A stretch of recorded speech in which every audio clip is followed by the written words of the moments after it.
Hello, my name is Emma. We are a group of sophomores and juniors from Madison West Rocket Club and are excited to talk about rocket science with you today.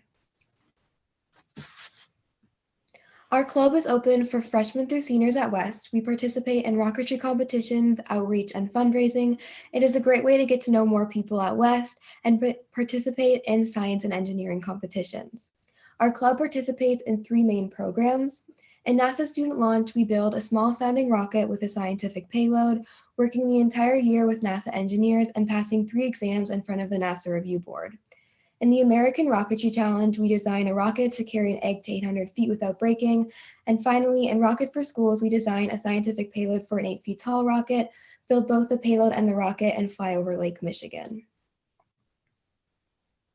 In this presentation, we are going to cover the stages of rocket flight, show a video of a rocket launching, describe the parts of a rocket, discuss the forces acting on a rocket, and finally explain rocket motors and fuels. Hello, my name is Ella, and I'm going to talk about the stages of rocket flight. The flight begins with the ignition of the motor and liftoff of the rocket from the launch pad. The rocket has a short powered flight phase called boost, which is followed by a longer unpowered phase named coast. The high point of the rocket's trajectory is called apogee, and that's where the parachute deploys and the rocket begins its slow and safe descent back to the Earth. Finally, the flight ends with landing, which is also called touchdown. Now let's take a detailed look at the individual stages of rocket flight. The very first stage is called ignition, but first, every rocket launch must be preceded by a safety countdown. During our club launches, we check for the presence of planes, birds, and people who are near the launch site. And when both the launch site and skies are clear, we begin a 5-second countdown. In a larger scale rocket launch, such as at NASA or SpaceX, that countdown process could take hours or days. After the countdown process reaches 0, electrical current runs through an igniter, which in turn ignites the propellant in the rocket motor. The burning propellant creates thrust that pushes the rocket upwards in a stage called liftoff.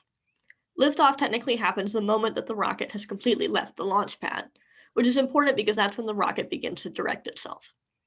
If the rocket isn't flying fast enough to keep itself going straight at this point, it'll wobble or fly in a random direction, which is unsafe. After the rocket leaves the launch pad, it continues with the boost stage. The motor continues burning, and the rocket continues to go faster and faster, increasing its velocity during this whole time. Here it's using up more and more fuel until it finally burns out, and we call that moment burnout. Since the speed has been increasing during the whole boost period, the burnout is the moment when the rocket is going at its absolute fastest of the whole flight. Our club only launches single-stage rockets, but a multiple-stage rocket has multiple stores of fuel that allow the rocket to have multiple boost periods before it really burns out.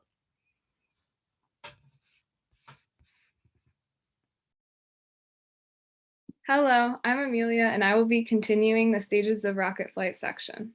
After the burnout event, when the rocket is going at its very fastest, it enters a period called coast. This is when it continues to move upwards, but there is no more thrust. During this time period, gravity begins to overpower the other forces acting on the rocket, and the rocket starts to slow its ascent. Eventually, gravity and aerodynamic resistance stop the rocket's ascent completely, and the rocket reaches its highest point, called the apogee. The diagram demonstrates the 3 phases of ascent, and it is interesting to note the motor burnout happens pretty early. The rocket is actually in coast for the majority of the way up. At the apogee, gravity totally takes over and the rocket begins to fall. If the rocket continues in free fall unobstructed, it gets going very fast towards the ground, often causing a destructive crash landing. To prevent this kind of damage caused by high impact energy, most rockets utilize deployment and recovery systems, such as parachutes. Our rockets usually use a dual deployment system to minimize drift away from the launch site. In these systems, a small parachute called a drogue is deployed right at apogee, but the bigger parachute isn't deployed until the rocket reaches around 600 feet above the ground. This way, the larger parachute doesn't cause the rocket to drift significantly, and the rocket still touches down safely.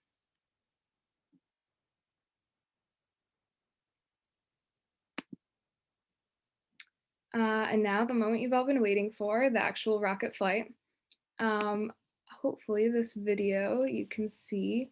The rocket in the video is one of our NASA Student Launch Initiative rockets. It's a little under 8 feet in length. And as you're watching the video, see if you can pinpoint when the motor burnout occurs and when the rocket enters the coasting stage.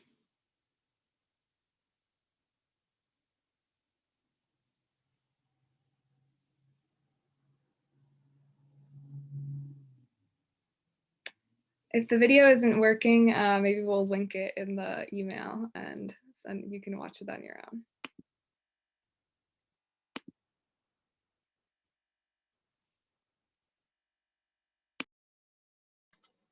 Hi, I'm Madeline, and in this section of the presentation, I'm going to talk about the parts of a rocket.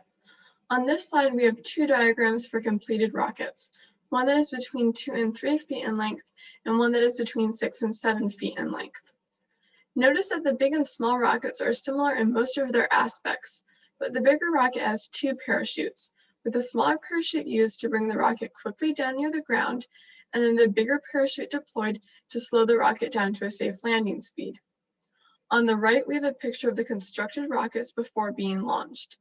The big one is named Ariadne and will reach an altitude of 1 mile, while the smaller one is named Ares and will travel to 800 feet carrying a raw egg. In the top part of the rocket, or the upper vehicle, there are three major parts.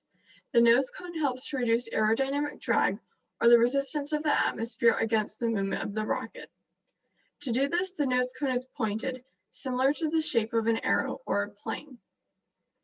The payload bay under the nose cone secures the payload inside of the rocket. The payload is the main reason for building the rocket, and all of our rockets are designed around their payloads, not the other way around. Some of our payloads include raw eggs representing astronauts, biological experiments, or imaging technologies. The last important section of the upper vehicle is the avionics bay, which holds electronics necessary for rocket flight. These electronics can include altimeters, which measure the altitude of the rocket, or other tracking devices. The avionics bay also connects the upper vehicle to the lower vehicle. In the lower vehicle, the booster tube holds the motor mount and fins in place. It can also harbor a parachute. The motor mount is important for securing the motor and aligning the thrust from the motor so that the rocket flies in a straight path. The final parts of the rocket are the fins, which also help to make the rocket fly straight. The fins only work after the rocket has reached the safe liftoff velocity of about 30 miles per hour. Until then, the rocket is guided by the launch rail or launch tower. Hi, I'm Shreya. I'll be talking about parachutes and the forces involved in rocket flight. So to bring the rocket back to the ground safely, we employ parachutes, and the parachutes are made from nylon fabric, and they're folded and stored inside the rocket on its way up. And at the highest point of the flight, because the rocket travels like this, and so at the highest point called the apogee, the parachute is expelled from the rocket, taking in air, inflating, thus allowing the rocket to slowly fall. And we can control how quickly the rocket descends by changing the size of its parachutes. The smaller parachutes make the rocket fall faster, and the bigger ones bring it down more gently. There are several types of the parachute, the simplest one being a parachute or flat canopy, which is what you'll usually think of when you hear the word parachute. It has the cartoonish umbrella shape. It is cheaper, however, the rate of descent is very dependent on the weather, and that means we have to adjust the parachute on launch days depending on that weather.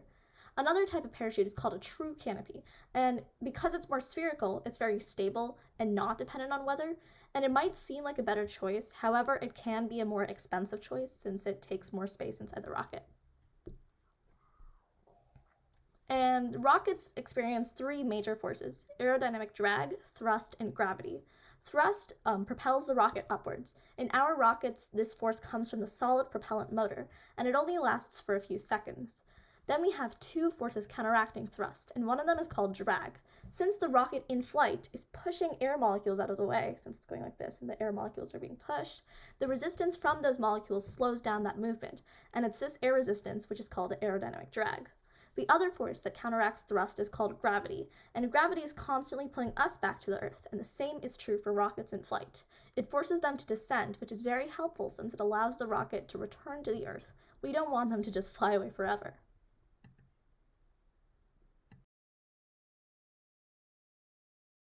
Hi, my name is Karita, and now we're going to talk about how the rocket motor works. First, An electric charge ignites the propellant. As the propellant burns, the rocket starts moving and accelerates upwards until all the propellant burns out. Once the propellant burns out, the rocket stops accelerating, but remember, it continues coasting upwards until it reaches the apogee, or the highest point of the flight. During the coast, the propellant is already used up, but the delay train continues to burn, delaying the release of the parachute. It is important to give the rocket time to reach the apogee before the parachute is deployed, because otherwise the parachute would deploy while the rocket was still quickly moving upwards. Creating that delay is the job of the delay train. After the delay is burnt through, the ejection charge is lit, which causes a small explosion inside the rockets that pushes the parachute out.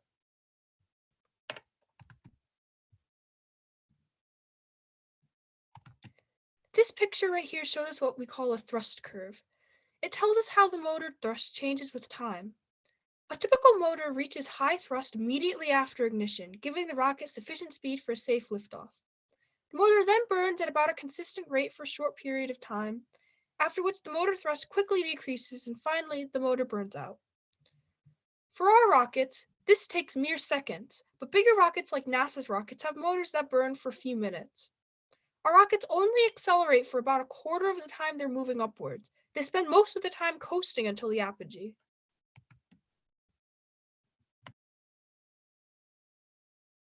Hi, I'm Charlotte, and for the end of this presentation, I'll touch up shortly on the differences between the two main types of rocket fuel, liquid fuel and solid fuel. So liquid fuel motors combine liquid oxygen with fuel in a combustion chamber. Because it is regulated by pumps, that means that the thrust can be adjusted or completely switched off. In addition, they are more efficient fuels and therefore allow for a faster takeoff. Liquid motors were used by the Space Shuttle orbiter, and you may remember them as the blue flames coming out of the 3 nozzles at the aft end of the orbiter. Solid fuel motors, on the other hand, are, as their name implies, solid. They burn a premixed fuel. However, that means that their ignition and their thrust cannot be adjusted or stopped. NASA engineers often say, once you light the solid boosters, you are going somewhere. Solid motors are less efficient than liquid fuels, but easier to operate. The Space Shuttle actually had 2 solid boosters as well, the 2 white towers on each side of the main tank. In our club, we use solid fuel motors because they're cheaper and safer overall. They're more stable and easier to operate, meaning that they won't cause any unwanted malfunctions or headaches during launches. So thank you all for listening. We hope that you learned something new about rocketry today. And if any part of our presentation piques your interest, we hope that you will look into becoming members of our club next year. And on behalf of Madison West Rocketry, have a wonderful day.